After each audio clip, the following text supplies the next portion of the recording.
Objective 5 in topic 3, the last objective, is to rewrite summation notation as a sum of terms. All that means is if you're given sigma, this big E looking thing, in example 1, I want to rewrite that into a series of numbers, alright? So your final product should just be a list of numbers written as a series, so with an addition sign in between each number. So, the first thing I'm going to do though, I want to find out how many numbers I'm looking for. So I want to find out what n is. And if you remember from our previous objective, n is the upper limit minus the lower limit plus 1. So in this case, n is the upper limit of 4 minus the lower limit of 0 plus 1. So 4 minus 0 is 4, plus 1 is 5. So I'm looking for 5 terms, all right? In my series, my answer will have 5 numbers. It's just a way to check yourself.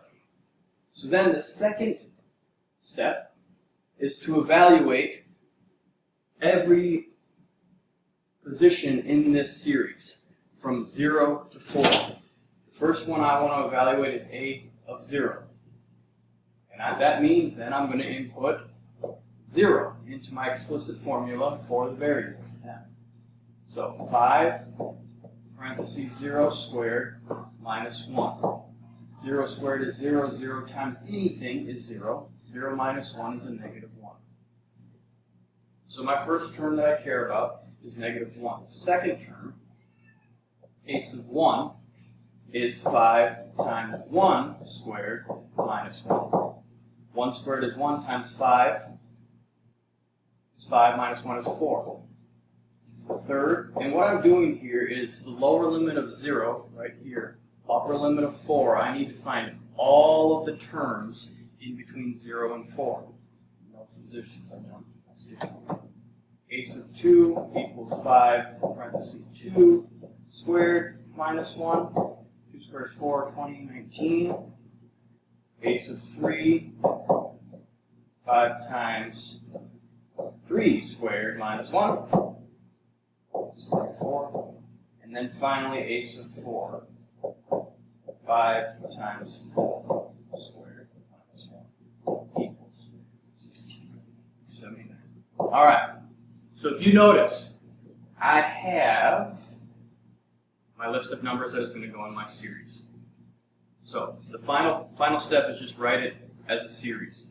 So I have my first term that I care about within this bounds is negative 1, plus my second term of 4, plus 19, plus 44, plus 79.